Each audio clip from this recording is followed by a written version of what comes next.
Bonjour à tous, aujourd'hui on se retrouve à Frépertuis City, donc un parc qui est à l'est de la France, et j'aurais pas la localisation exacte parce que je ne suis pas renseigné dessus, mais en tout cas on est à Frépertuis et on découvre le parc parce que clairement c'est une totale découverte, hein, première fois qu'on y va, Emma et moi, et déjà première impression, bon, le cadre autour est magnifique, on est entouré d'arbres, point, on est dans une vallée entourée d'arbres, et puis la théma a l'air très jolie, hein, une espèce de galion abandonné là-bas, enfin c'est très joli, là on voit juste ça, regardez, une tour de chute, une petite tour de chute avec un tilt, donc c'est à dire qu'arrivé en haut on va faire un petit mais super bien thématisé. Bref, commençons. Are you ready?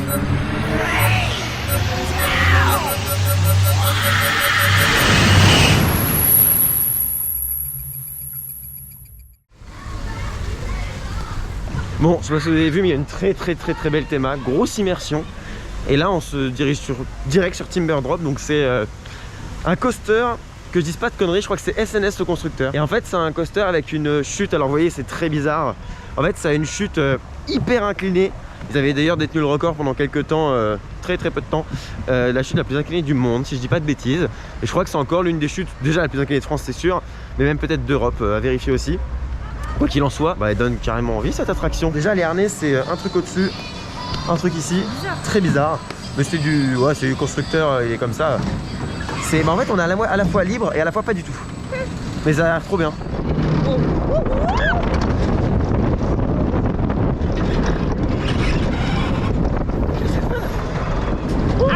Ah, mon Dieu. Ah, ça c'est horrible. Ah, ça c'est horrible. Ah ouais, non, ça c'est horrible.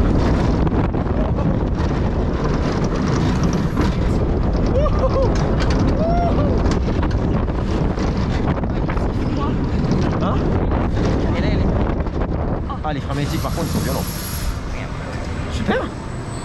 C'est particulier. C'est-à-dire que c'est vraiment un coaster bizarre pour pas dire totalement improbable. Mais très marrant. C'est vraiment particulier.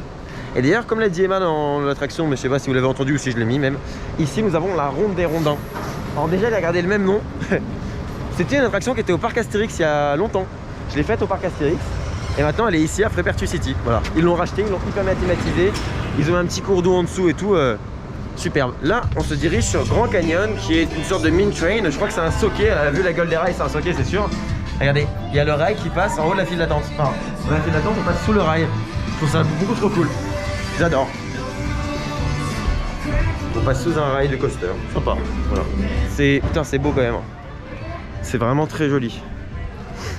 Bon là pour l'instant le parc est relativement vide, en même temps il est que 10 h, donc on en profite pour faire tous les crédits directs, tous les coasters directs, et après on avisera.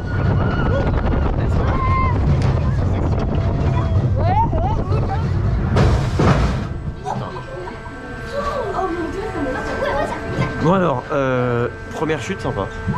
Première chute sympa, une vraie petite chute, avec un tout petit soulèvement mais pas mal. Bon, il y a certains virages c'est fait avec les genoux, pas avec les pieds quand même parce que ça se va, mais c'est avec les genoux et les freins freinent dur. Mais sinon, attraction vraiment sympa. Petit coaster, petit mine train, plutôt cool. Voilà. Attraction sympa, tout simplement. Et puis super bien décoré quand même, ça c'est forcément à spécifier parce que bah, ça fait plaisir d'avoir un coaster aussi bien intégré dans un parc. On est sur la ronde des rondins. Putain, le bruit.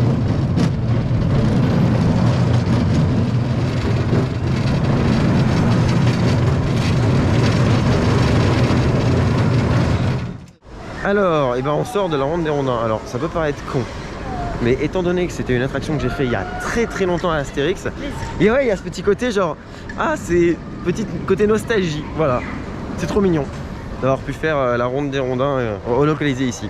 Bon, c'est marrant, ça ne fait aucune sensation. C'est vraiment très petit, c'est pour les enfants. Mais voilà. Petit côté nostalgie. Emma va faire une attraction qu'Etienne il veut pas faire. C'est dommage, hein, parce que c'est la tour de chute qui s'appelle Golden Driller.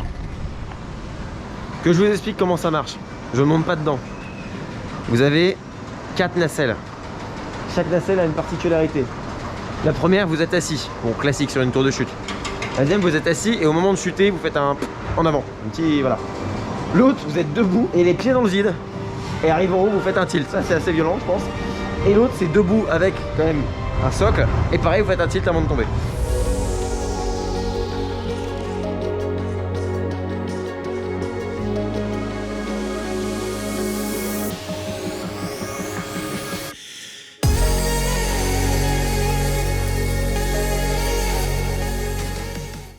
Bon et bien Emma a fait la tour de chute, la version debout.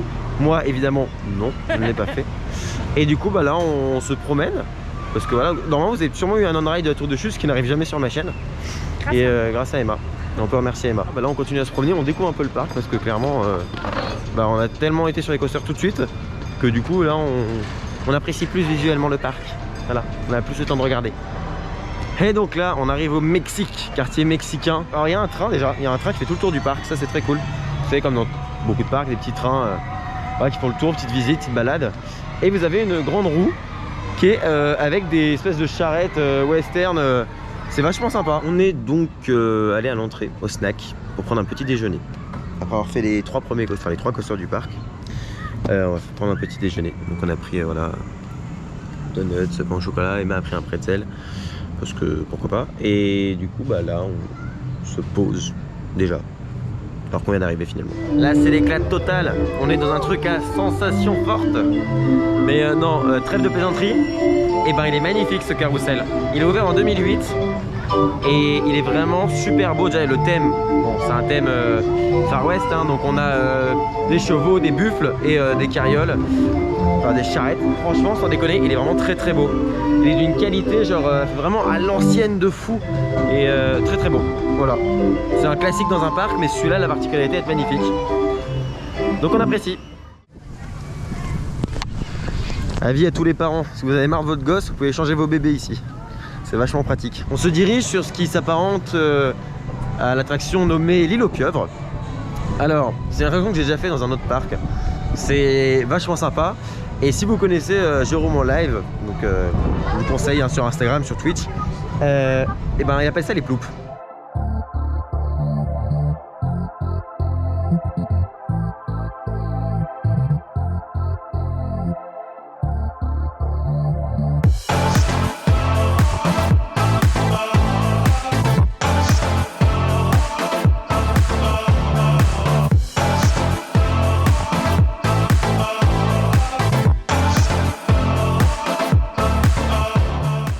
On sort de l'île aux pieuvres, aussi appelée Ploup, Poulpe, Ploup, Ploup, Ploup.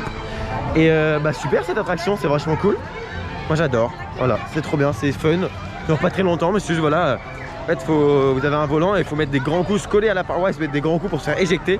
Et c'est génial comme attraction. Bref, on adore et là bah, on continue notre visite dans le parc. Là on a une zone vraiment pour enfants, hein. C'est vraiment gentil comme zone. Il y a un tout petit train à gauche. Mais alors le train est très coloré, mais par contre la zone est très bien thématisée. Petits rochers, petites branches. Là-bas il y a une petite attraction pour enfants. Vous voyez un immense dôme en bois. En fait, ils ont fait une grosse structure en bois. C'est énorme pour juste une petite attraction pour enfants. Donc pareil, on apprécie. Et là vous avez un disco pas coaster. C'est-à-dire que c'est un disque qui va faire un U en fait et qui a tourné sur lui-même. Et ça compte pas comme un coaster. C'est un vrai coaster. Pour être compté comme un coaster, il faut qu'il y ait une bosse comme Disco Bellix, au parc Astérix par exemple, ou Grizzly à Nigloland. Et donc là vous avez donc le tube, vous voyez que ça fait juste un U avec un disque au centre. Là on se dirige sur ce qui est une sorte de tour de chute bizarre, qui n'en est pas vraiment une, mais qu'en est une quand même un petit peu. En fait c'est une petite tour de chute, on va monter tous sur la même nacelle et la nacelle elle va tomber en avant et elle va tomber...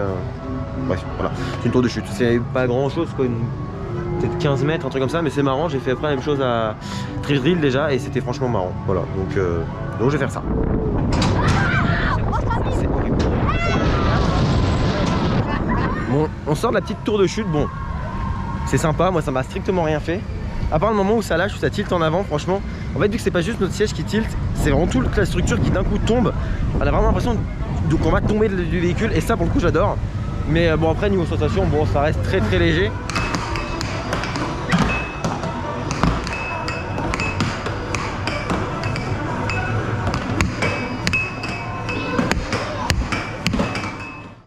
J'ai gagné 3 fois.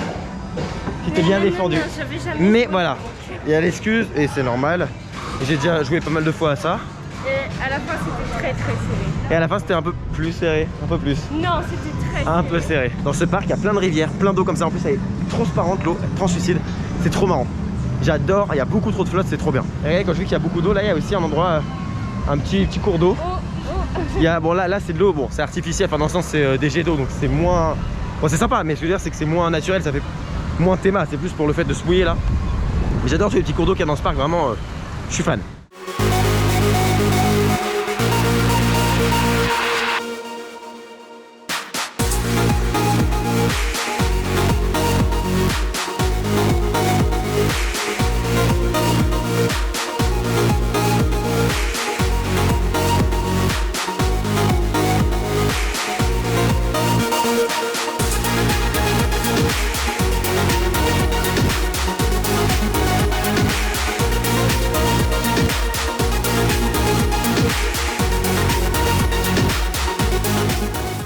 Là on mange.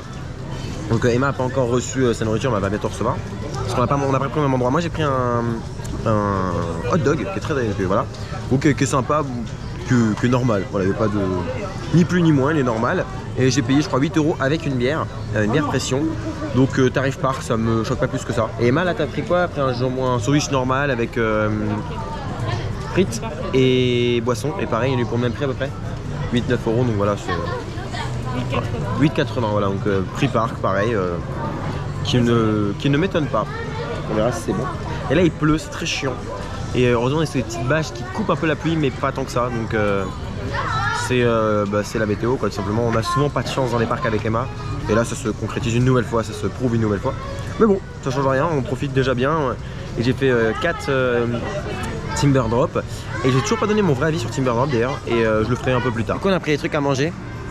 Emma, elle a pris quoi, Emma? Une glace. Elle a pris une glace vanille fraise. Et moi j'ai pris des pop-corn tout simplement. Changement de décor. On est habillé de manière atypique. Voilà, j'aime bien ce mot là en plus. En fait en gros c'est un supplément dans le parc où en fait on peut prendre une photo habillée d'une manière. Voilà, on a plusieurs scènes, on a plusieurs habits différents. Donc là un peu en mode cowboy western et c'est super bien et visiblement ça plaît beaucoup. Du coup on a repris nos tenues normales et on sort du stand photo, on va appeler ça comme ça. C'était vraiment sympa, je ne connaissais pas, voilà. Et c'est quelque chose de sympa dans un parc. Ça change encore une fois. Visiblement ça existe dans pas beaucoup de parcs mais ça existe. Et là on a la chance de l'avoir à Frépertuis, c'est top.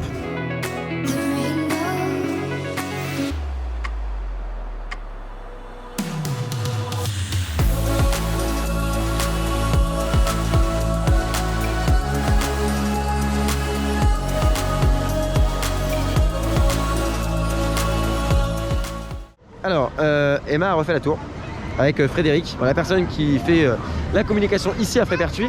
À noter tout de même, au cas où on se pose la question, je ne suis pas invité par le parc. Hein. Voilà. Mais on se rend compte parce qu'entre passionnés, forcément, ça fait toujours plaisir. Et c'est ça, encore une fois, que je véhicule sur cette chaîne. C'est l'avantage de pouvoir faire des vidéos et de pouvoir me présenter dans les parcs. C'est de rencontrer des gens passionnés et l'invitation, on s'en cogne. Voilà, ça c'est une première chose à dire. La deuxième, c'est qu'ils ont fait la tour de chute et que j'ai pu voir un petit peu la tour de chute qui m'intéresse de plus en plus. Hein. En ce moment, je fais un travail sur moi-même pour pouvoir faire les tours et il s'avère que cette tour, j'essaye au maximum de me motiver pour la faire, pas tout de suite, je la ferai un jour. Parce qu'en fait elle fait 66 mètres ou quelque chose comme ça. Oui, 66. Mais l'avantage en fait c'est que, et c'est ce qui me faisait peur aussi, c'est que si la tour s'arrête en plein milieu, ils ont une télécommande pour faire chuter les tours. Ce qui est une option chez Intamin, j'ai appris ça aujourd'hui. Et c'est pour ça que j'ai présenté Frédéric, parce que c'est lui qui m'a donné cette astuce. Et qui m'a rassuré quant au fait que la tour puisse se bloquer toute seule. Et donc on reste bloqué en haut. Non, en fait là ils ont une télécommande pour la faire chuter. Et c'est une option dans les tours Intamin. Je sais pas pourquoi c'est une option, mais c'est une option. Et du coup, c'est une option qui coûte très cher. Donc tous les parcs n'en ont pas pris. Ici ils l'ont. Voilà. Si ça peut en rassurer certains, moi ça m'a rassuré beaucoup. Et je me dis que la prochaine fois que je viens ici, je pense qu'il y a de très grandes chances que je fasse la tour. Pour l'instant, je fais un travail sur moi pour en faire de plus en plus et de moins en moins appréhender le moment de la montée et l'arrêt en haut. Parce que la chute, encore une fois, j'aime beaucoup ça parce que c'est ce qu'on recherche tous, hein, des sensations.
On sort de Timber Drop, donc le coaster SNS que on a fait ce matin, on a refait un peu tout au long de la journée. J'en suis à 5 tours et encore on y est allé tranquillement, hein, il y a un bon rendement, voilà, ça avance bien, enfin c'est cool. C'est une super petite attraction. Alors j'ai pas eu de grosse sensation, il y a une chute quand même intéressante et quand on n'a pas l'habitude ça va être très bizarre. Une chute qu'on prend rapidement, qui est tellement inclinée qu'on se fait éjecter dans la chute parce que le train en fait tire pour aller vers l'intérieur vu que l'inclinaison est à 113,1 degrés, enfin 113,1 degrés. Et sinon c'est une attraction en fait, comment vous la décrire? Très punchy, très intense. Ça tape pas, on sent que ça vibre un petit peu, un petit endroit, machin, mais c'est du SNS, un constructeur qui est connu pour faire des trucs un peu toniques. Donc ça marche, c'est tonique, c'est punchy. Il y a plusieurs étapes, plusieurs stades, parce qu'on va faire d'abord une première chute.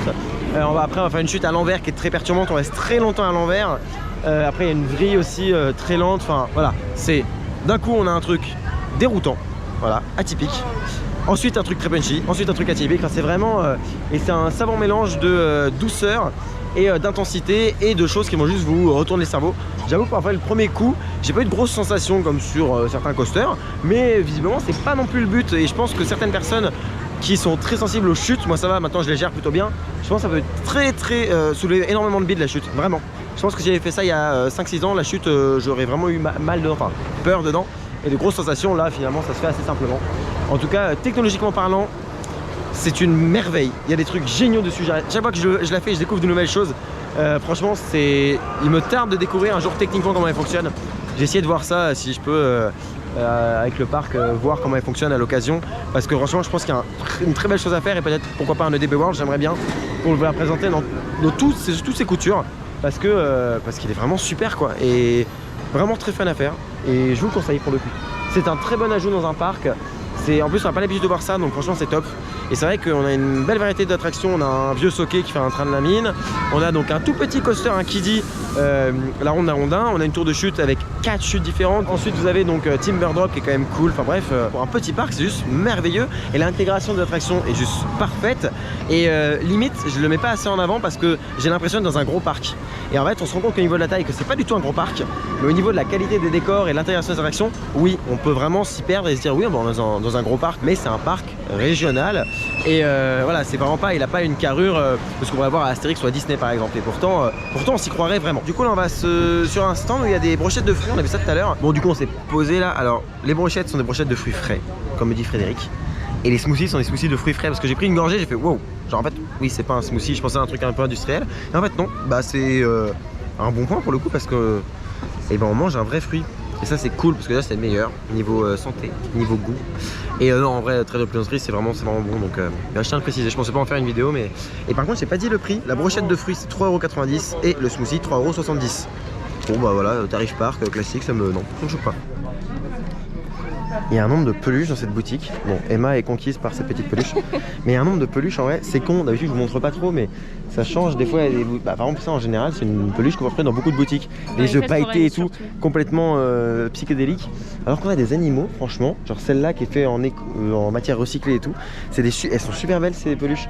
Regardez-moi ça, un petit alpaga, elle est trop mignon. Là, on est dans la voiture, plus rien ne va. En fait, on a parlé avec les gens du parc et donc du coup, on a pris du temps.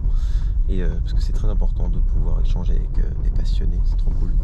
Et donc résultat de la journée, un parc qui mine de rien, on se sentait pas dans un petit parc. La qualité de la théma est folle et la qualité des attractions l'est tout autant, hein. Ne serait-ce que le SNS, donc Timber Drop qui est juste fabuleux, puis après tout le reste, la théma, des splash battles, des poules, enfin la théma est complètement folle en fait, une immersion de dingue et on a vraiment un très bon parc en France pour le coup. C'est juste wow. Si vous passez dans la région et même si vous passez pas dans la région, allez-y franchement parce que il vaut le détour, ce parc vaut la visite. Je vous remercie d'avoir suivi cette vidéo jusqu'au bout, je vous dis à bientôt pour une prochaine vidéo, soit en EDB World, soit une vidéo dans un parc. D'ici là, soyez enthousiastes, salut.